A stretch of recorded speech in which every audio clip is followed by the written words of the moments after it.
Bismillahirrahmanirrahim. Assalamualaikum warahmatullahi wabarakatuh.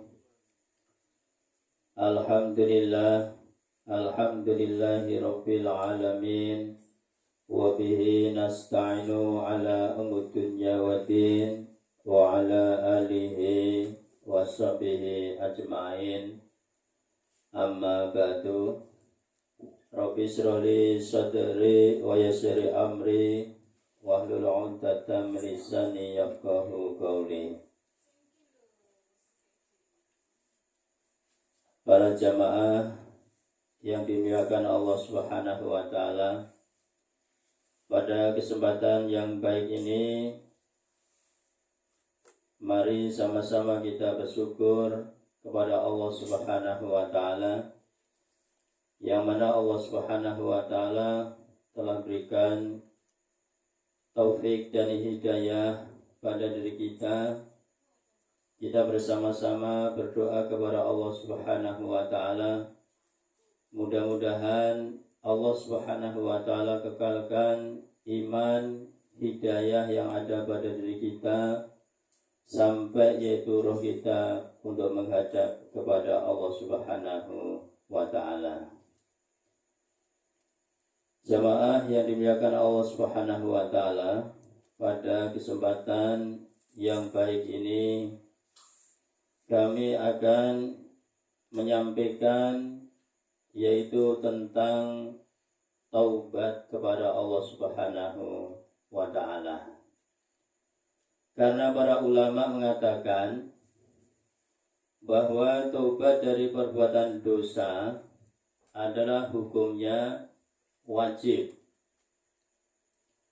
Apabila perbuatan dosa itu tidak menyangkut dengan sesama manusia, maksudnya hanya dosa antara seseorang dengan Allah Subhanahu wa taala, maka harus memenuhi yaitu 3 syarat supaya tobat itu diterima di sisi Allah Subhanahu wa taala.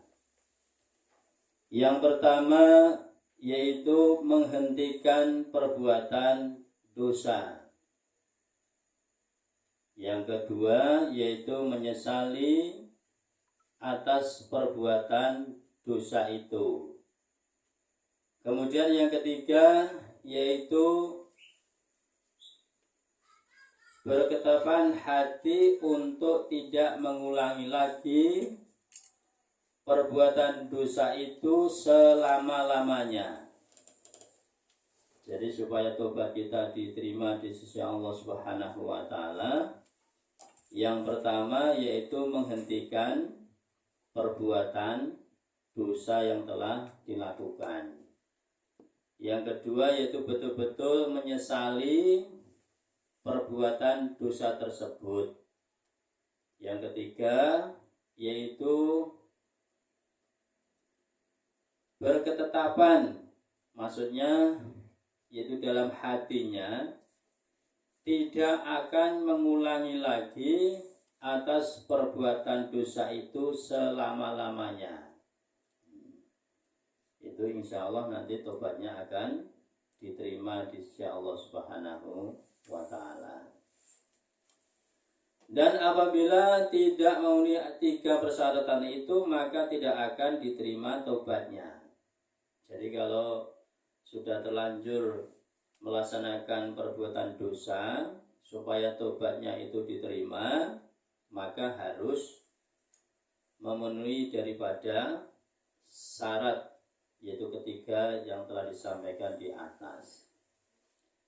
Dan apabila perbuatan dosa itu menyangkut dengan sesama manusia, kalau perbuatan dosanya itu menyangkut dengan manusia, maka harus memenuhi daripada 4 syarat, yaitu 3 syarat seperti yang tersebut di atas.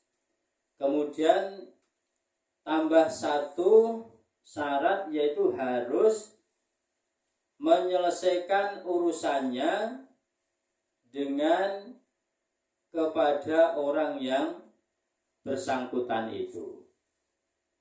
Jadi kalau perbuatan dosa itu hubungannya dengan manusia, maka harus diselesaikan dengan baik dengan yang bersangkutan itu. Jika itu ada katanya dengan harta, kalau kaitannya dengan harta, mungkin hasil daripada untuk nyuri, ya, maka yaitu jika itu ada kaitannya dengan sumpah, tuduhan, dan yang serupa, maka ia harus minta maaf.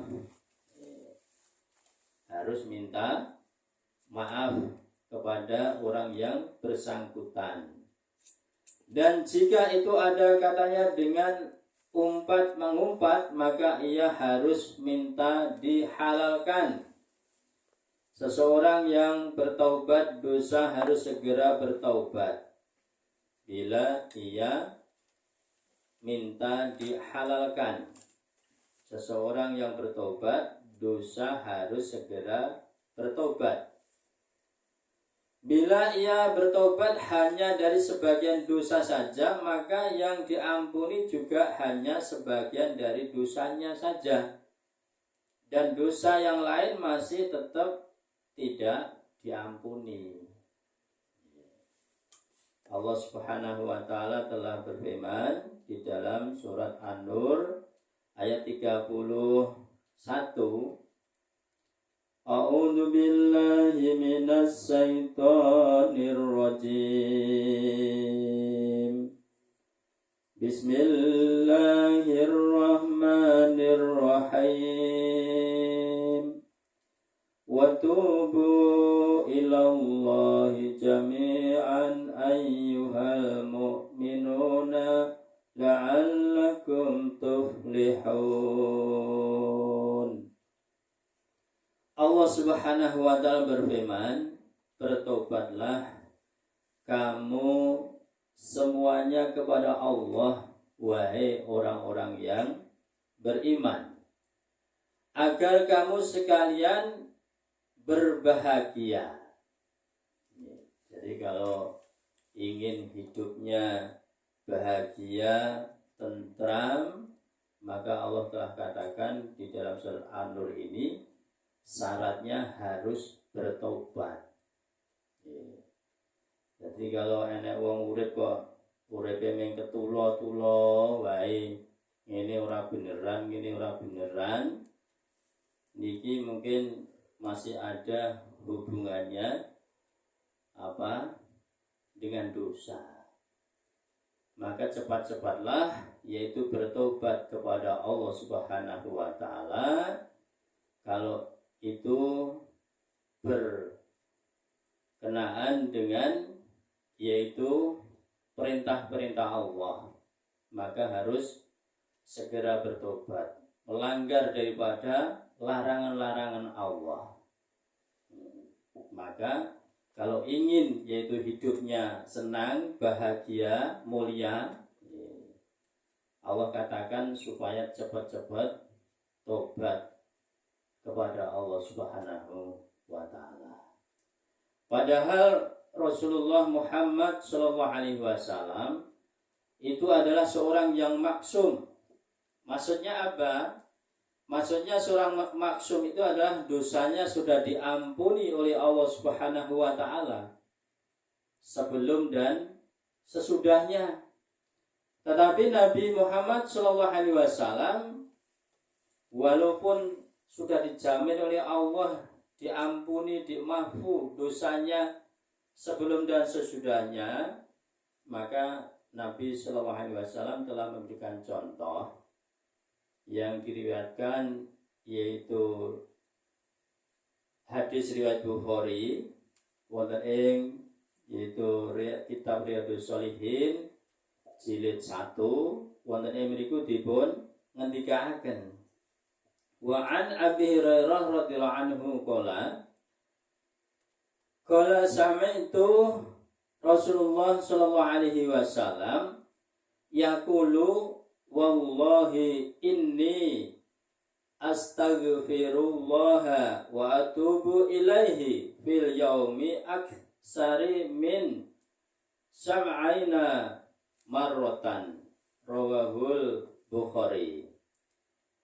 Dari Abu Hurairah radhiyallahu berkata, saya mendengar Rasulullah SAW bersabda, demi Allah, sesungguhnya saya membaca istighfar dan bertaubat kepadanya lebih dari 70 kali setiap harinya. Jadi Kanjeng Nabi ini seorang yang maksum. Dosanya sebelum dan sesudahnya itu sudah dimaafkan oleh Allah. Tapi Nabi telah memberikan contoh, yaitu beliau setiap harinya tidak kurang lebih yaitu 70 kali setiap harinya. Bahkan di dalam riwayat yang lain kurang lebih 100